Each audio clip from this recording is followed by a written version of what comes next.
United States strikes an Iranian site tied to Hormuz shipping threats.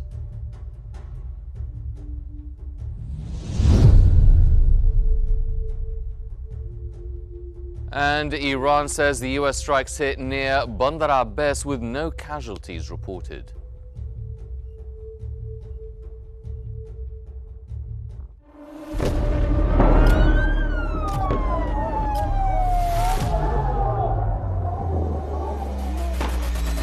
كل المستهدفين هن مدنيين. وضع شيء مرعب، شيء بخوف.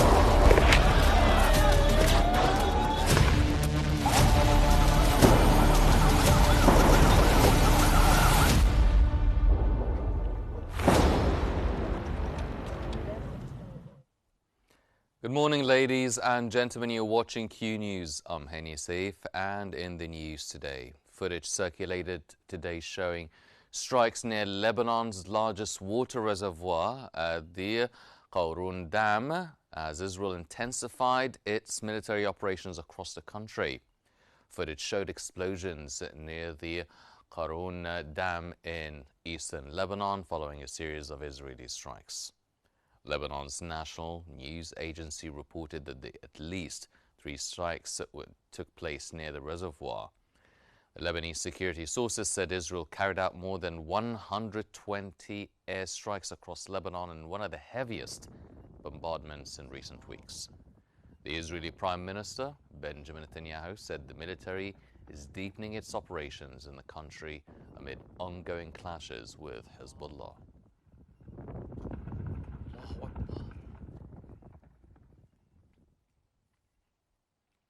Israel said it carried out strikes on more than 150 Hezbollah targets across Lebanon over the past 24 hours. The Israeli military said the attacks targeted Hezbollah positions in the regions of Tir, Nabatiyah, and the Bekaa Valley.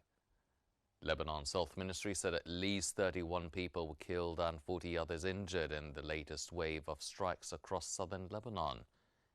The ministry added that the overall death toll from Israeli attacks since March 2nd has risen to more than 3,260, with nearly 10,000 others wounded.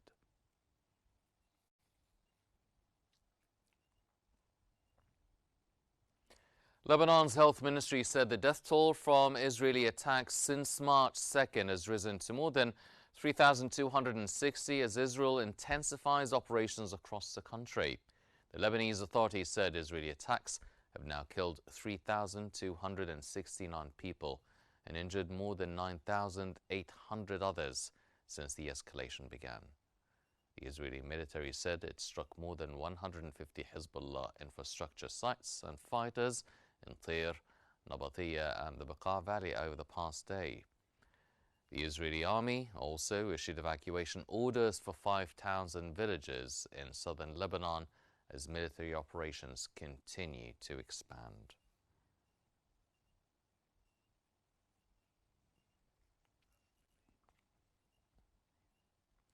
Israel's military chief said operations against Hezbollah are being intensified as the army expanded warnings across southern Lebanon.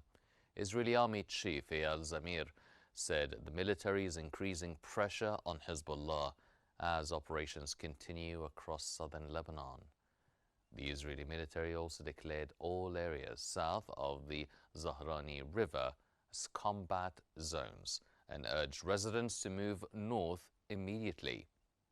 The warning significantly expands the affected area, extending roughly 40 kilometers north of the Israeli-Lebanese border amid escalating cross-border fighting.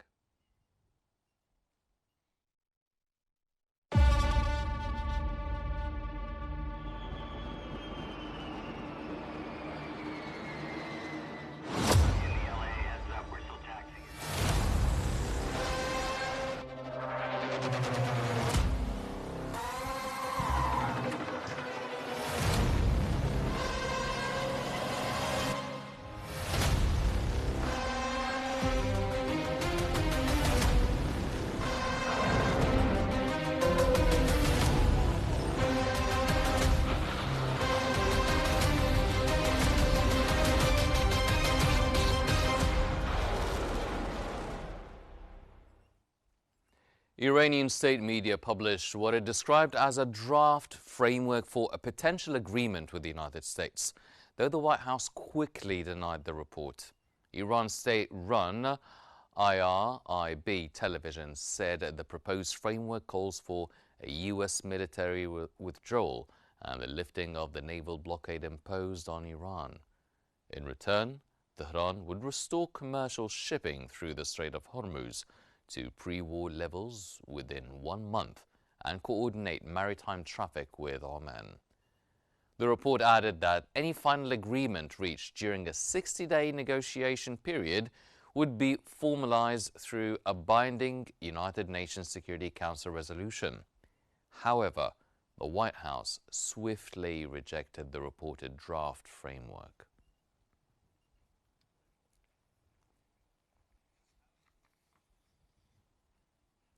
President Donald Trump said he's not yet satisfied with a potential agreement with Iran and ruled out easing sanctions at this stage. Trump said a potential framework agreement with Tehran would immediately reopen the Strait of Hormuz, adding that the strategic waterway would not be controlled by any single party. The U.S. president also said Washington is not discussing sanctions relief for Iran and expressed concern over the possibility of Russia or China taking possession of Iran's stockpile of highly enriched uranium. The remarks come as negotiations continue amid ongoing tensions following recent clashes between Washington and Tehran.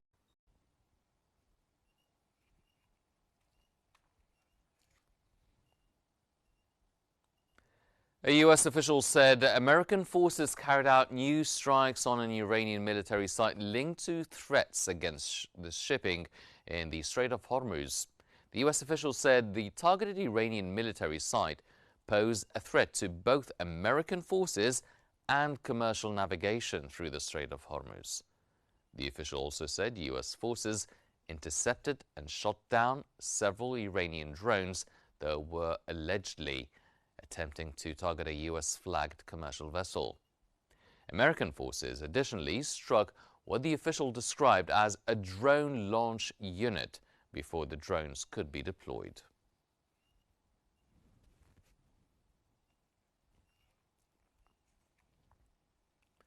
Iranian media said U.S. forces struck areas near the southern city of Bandar Abbas, while Tehran claimed no casualties or damage were reported.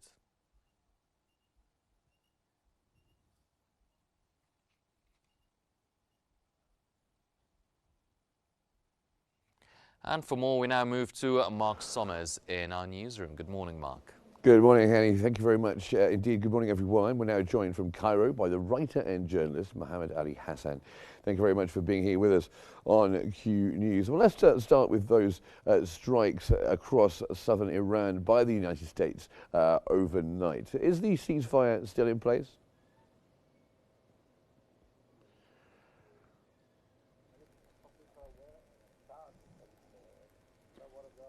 In fact, after what happened during the past few hours with the media coverage, whether by the US media or the Iranian media, as the United States has attacked the Bandar Abbas area in Iran. And the Iranian side also, specifically the Revolutionary Guard, used drones to attack U.S. targets in the Strait of Hormuz area as a response. Also, President Donald Trump, according to what has been perceived by the Department of War or the White House, that there is a plan, a United States plan now in motion, and a new bank of goals for the United States in Iran that can be summarized in the most prominent goals to attack and this is what is different compared to the first stage of the war. Different banks of goals, completely to be used so far by the Revolutionary Guard and the Iranian armed forces. For example, the drone platforms are now working, as well as arsenals of Iranian weapons and moving platforms used by the Iranian Revolutionary Guard to be used by the Iranian armed forces, which warns that the talks in place and the negotiations and the interpretations between Iran and the United States right now are in jeopardy, and the United States, contrary to what has been promoted by the US media and even President Donald Trump himself, that he wants to uh, pause the negotiations under US sponsorship. And this is now very evident through the US President Donald Trump's statements that the Iranian side does not have enough confidence, and there must be some sort of good intentions on the Iranian side. And apparently the ceasefire between Tehran and Washington is only for the media, and it's not actual on the ground. Now, Iran says that negotiations with Washington are still far from a final agreement. So what do you think the main obstacles might be preventing a breakthrough right now?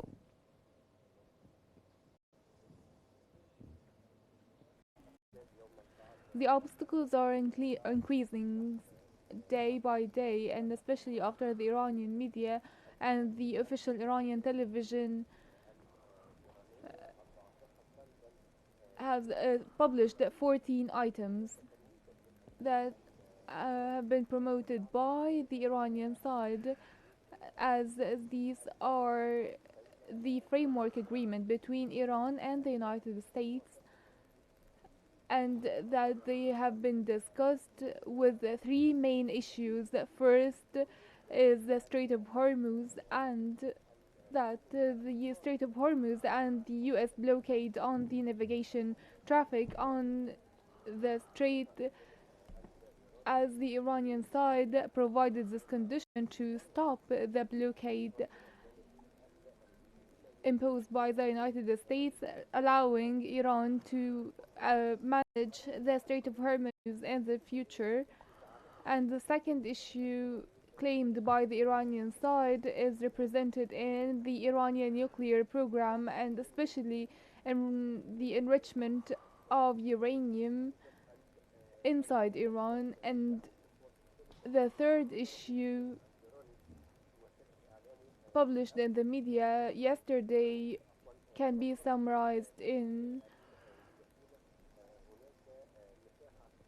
providing a space for the Iranian side when it comes to releasing the frozen Iranian assets abroad. In the President Donald Trump and the US officials have responded to these claims and said that and completely negated these statements and said that this draft was all false,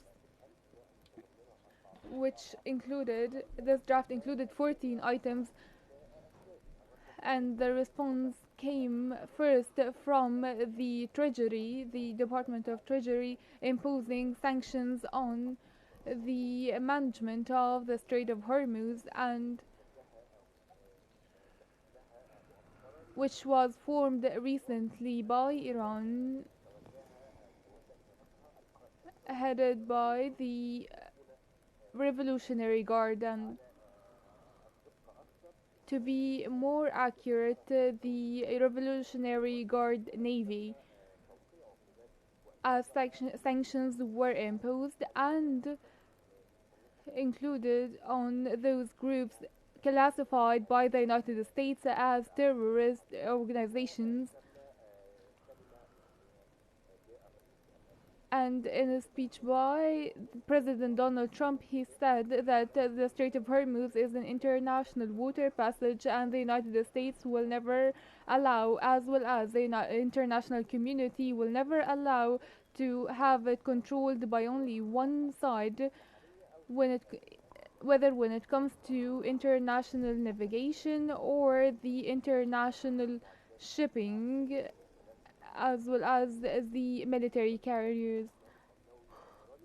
And for the nuclear program, there are still some sticking points in spite of the international interventions that took place along the past few weeks to transfer the enriched uranium from Tehran to anywhere else from the neighboring countries, friendly countries to Tehran, even if there were understandings. But the statements released by the Speaker of the Parliament yesterday and from the head of the National Security Committee in the Iranian Parliament, they said that the nuclear program is an Iranian right that cannot be relinquished, and these are the red lines for any deal to take place. Also, we're talking about the Iranian claims regarding the U.S. approval of releasing $28 billion from the frozen Iranian funds abroad.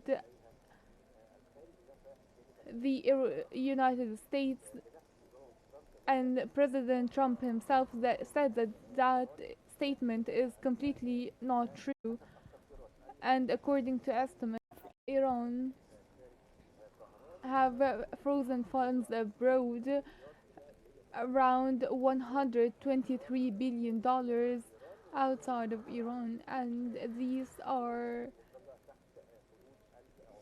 assets under different sanctions, either US sanctions or European Union sanctions.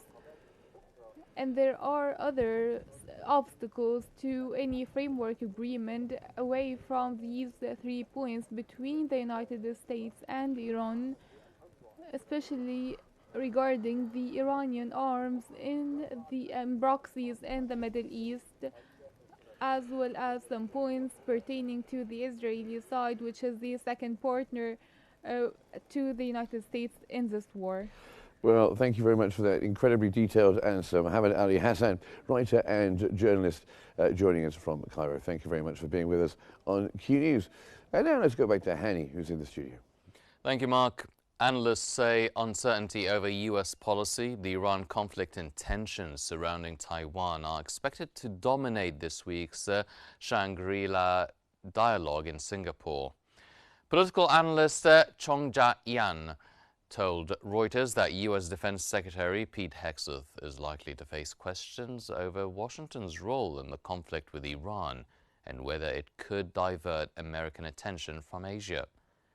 The analyst added that growing uncertainty over U.S. policy may push allies including Japan, Australia, South Korea and the Philippines to take on larger defense responsibilities. He also warned that tensions surrounding Taiwan remain closely linked to wider instability in the South and East China Seas. I, Donald John Trump, do solemnly swear. If you look at that,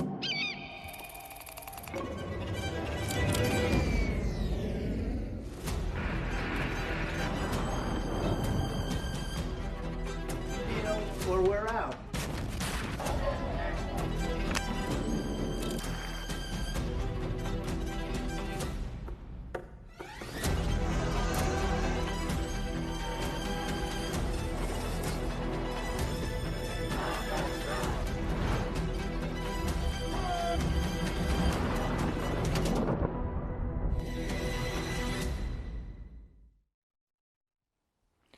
Egypt will face Russia in Cairo today in their final home warm-up match ahead of the 2026 FIFA World Cup. The friendly against Russia will be the Pharaohs' final match in Egypt before travelling to the United States for the World Cup. Egypt is also scheduled to face five-time champions Brazil in Cleveland on June 6th before holding a training camp in Spokane, Washington. The Pharaohs begin their World Cup campaign against Belgium in Seattle on June 15th and will also face New Zealand and Iran in Group G.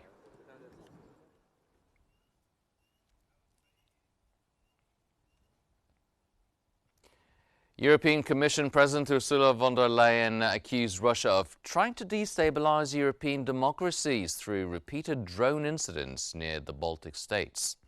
Speaking in Vilnius, Lithuania, von der Leyen said recent drone alerts in neighboring Baltic countries have revived fears many Europeans believed belonged to the past. Her remarks came a week after residents in Lithuania were briefly ordered into bunkers following a security alert linked to drone activity. Von der Leyen warned that Europe faces growing hybrid threats and stressed the need for stronger preparedness and security coordination across the European Union.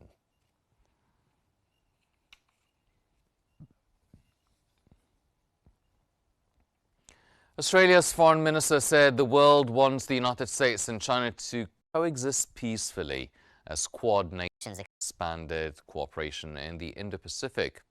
Speaking in New Delhi, Australian Foreign Minister Penny Wong said global stability depends on Washington and Beijing working together peacefully despite growing strategic competition. The Quad nations, Australia, India, Japan and the United States, announced new agreements on critical minerals, energy security and infrastructure projects, including a joint port initiative in Fiji. The meeting comes amid increasing concerns over China's regional influence and supply chain security across the Indo-Pacific.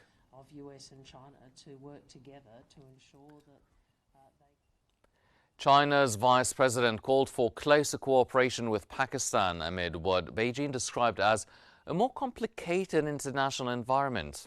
The Chinese vice president, Han Jing, made the remarks during a reception in Beijing, marking the 75th anniversary of diplomatic relations between China and Pakistan. The event was attended by Pakistani Prime Minister Shehbaz Sharif, along with officials and representatives from both countries. Han said Beijing is ready to deepen strategic coordination and practical cooperation with Pakistan, while advancing what he described as a closer shared future between the two nations.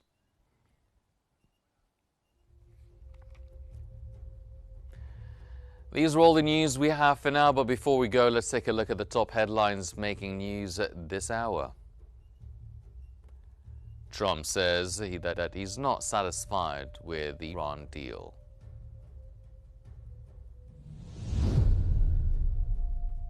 The United States strikes an Iranian side tied to Hormuz shipping threats.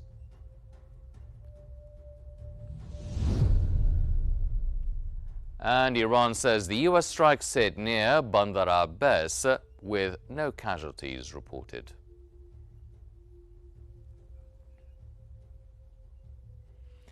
That brings us to the end of this news bulletin. I'm Henny Saif. Thank you for watching Q News, your window to the latest developments from across the region and around the world.